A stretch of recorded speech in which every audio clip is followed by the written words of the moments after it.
मेरे प्यारे साथियों, मैं राजनंदन प्रसाद। आज सौभाग्य की बात है कि हमारे बीच में संजय कुमार जी, जो कैमूर जिला के रहने वाले हैं, नियोजित शिक्षकों की हक की लड़ाई वे खुद लड़ रहे हैं। अब तक तो बहुत सारे संगठन आए, लड़े और चले गए, लेकिन जो सार्थक लड़ाई है आज देखने को मिल रही है कि संजय कुमार जी पूरे गणित के साथ, मित्रों मैं बोल रहा हूं, इसे आप समझिए कि पूरे गणित के साथ ये बतला रहे हैं कि नियोजित शिक्षक की लड़ाई कैसे लड़ी जाए, नियोजित शिक्षकों को क्या क्या भविष्य में लाभ हो सकते हैं। और ये अभी अभी मुजफ्फरपुर में एक बड़ी सभा करके नियोजित शिक्षकों के बीच में रह करके आए हैं। ये मेरा सौभाग्य है कि आज संजय कुमार जी अपना समय निकाल करके, अपना बहुमूल्य समय मुझे दे रहे हैं। संजय कुमार जी, आज आपका स्वागत है। हाँ, धन्यवाद। और मैं कुछ जानना चाहता हूँ कि आखिर आज की तारीख में नियोजित शिक्षक और विशिष्ट शिक्षक में क्या विशेषता है? कौन सा चीज अच्छा है? नियोजित होना अच्छा है या विशिष्ट शिक्षक? देखिए सर, पहले तो आप जो क्रांति लेके चले हैं उसका मैं तहे दिल से आपको शुक्रिया करता हूं। जो नियोजित के पक्ष में आप आवाज उठा रहे हैं, सच्चाई का साथ दे रहे हैं, तो मैं बता देना चाहता हूं आपको और पूरे नियोजित भाइयों को मैं संदेश दे रहा हूं। आज मैं सभा करके आया मुजफ्फरपुर में, कई प्रश्न मेरे भाइयों ने पूछा मुझसे और बखूबी उनका जवाब भी मैंने दिया, कहीं हिचकिचाहट नहीं है।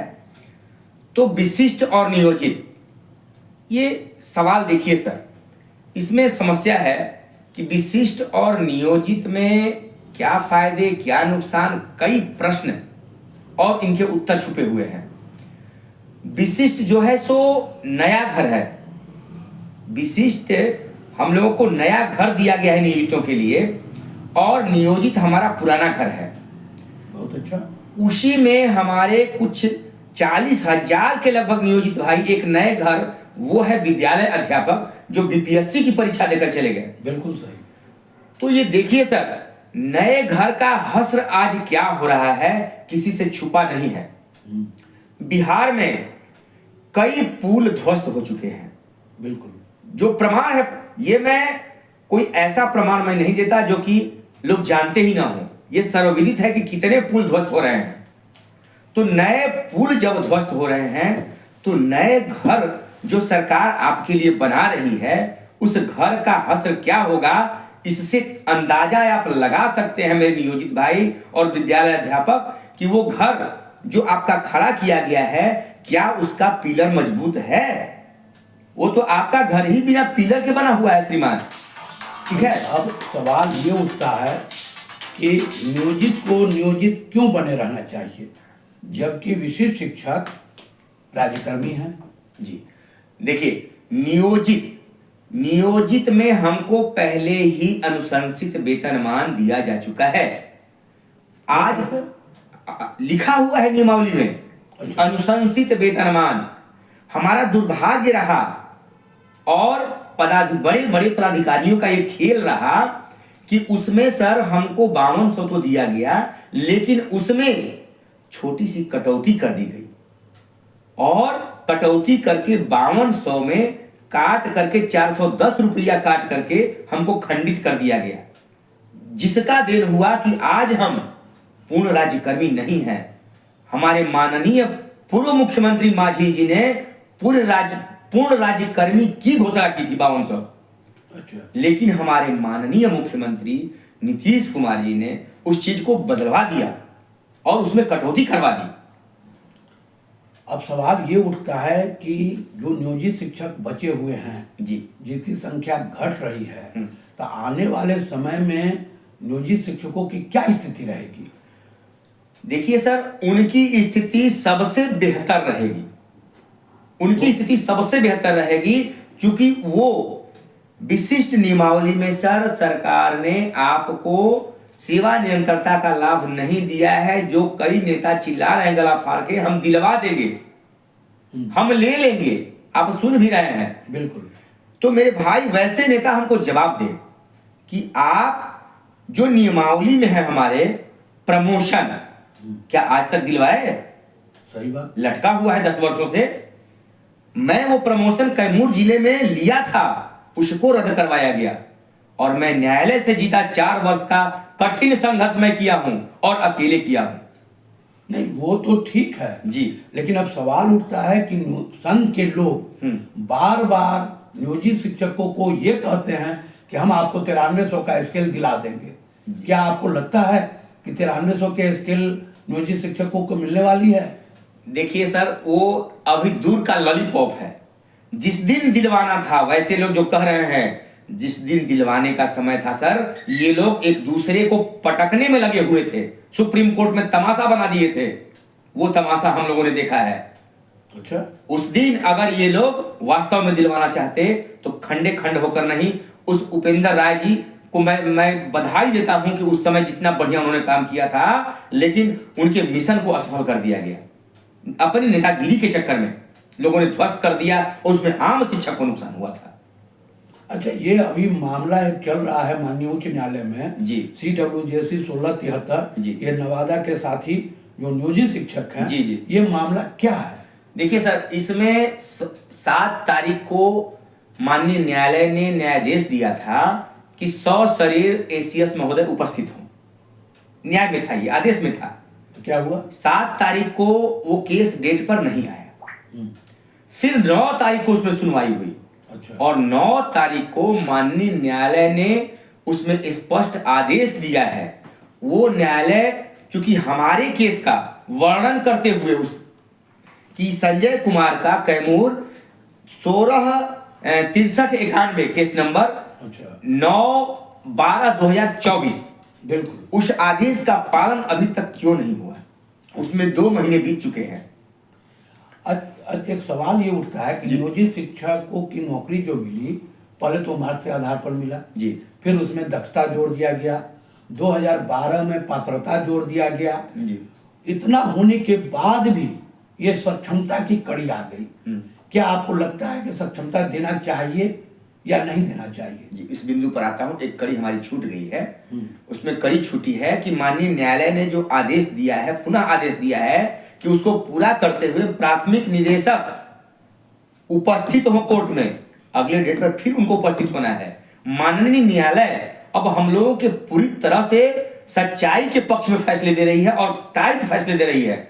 क्योंकि देखिए, न्यायालय जब तक माननीय न्यायालय अपने कलम का कलम तोड़ उपयोग नहीं करता है, तब तक ये सरकार नहीं सुनती है। क्योंकि ये सरकार बहरी, गूंगी और अंधी है। ये मैं 20 वर्षों से तमाशा देख रहा हूं। मेरा जो दूसरा दूसरा सवाल सर, दूसरा सवाल एक बार और हमसे किए। नियोजित शिक्षक जो मार्क्स के आधार पर बहाल हुए जी। बहाल होने के बाद उन लोगों ने दक्षता दिया। जी। फिर 2012 में एक नियमावली आ गई कि आपको पात्रता देनी होगी, तो पात्रता परीक्षा दे करके वे बहाल हुए। जी। तो जब वो दक्षता दिए, पात्रता दिए, उसके बाद एक नया नियमावली आ गया 2023 में कि आप सक्षमता दीजिए और विशिष्ट बनिए। ये कहां तक न्याय संगत है? देखिए, ये बिल्कुल न्याय संगत नहीं है। इसलिए नहीं है कि आप एक ही व्यक्ति से बार बार परीक्षा लेकर समाज में आपको लगता है कि आप बहाल किए हैं, यानी गलत लोगों को बहाल कर दिया है आपने। कैसी नियमावली बना दी आपने? क्यों वैसी नियमावली बनाई?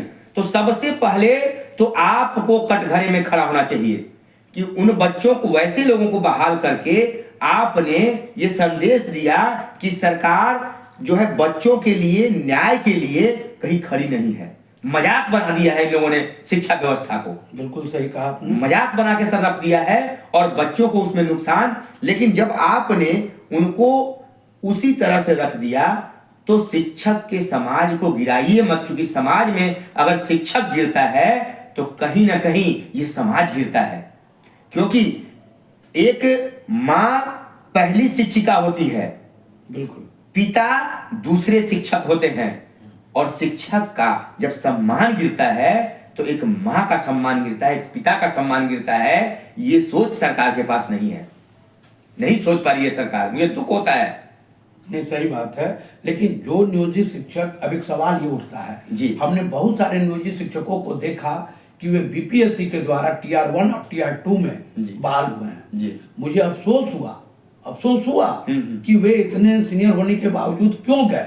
तो आपको क्या लगता है कि जो बीपीएससी से बहाल हुए हैं नियोजित शिक्षक, उनका क्या भविष्य है? देखिए, मेरे ही ग्रुप में एक मेरे बीपीएससी भाई हैं, उनका मैंने व्हाट्सएप पर पूरा डाला था। वो 10,000 उनको कम वेतन मिल रहा है नियोजित से। नियोजित में थे, उससे आज बीपीएससी में उनको 10,000 का नुकसान हो रहा है। वो अपनी व्यथा हमसे कहे कि भैया हम तो लुट गए, हम नहीं समझ पाए बीपीएससी में आकर। उसमें लेवल तो बीपीएससी का है, जैसे आजकल मार्केट में हो रहा है श्रीमान।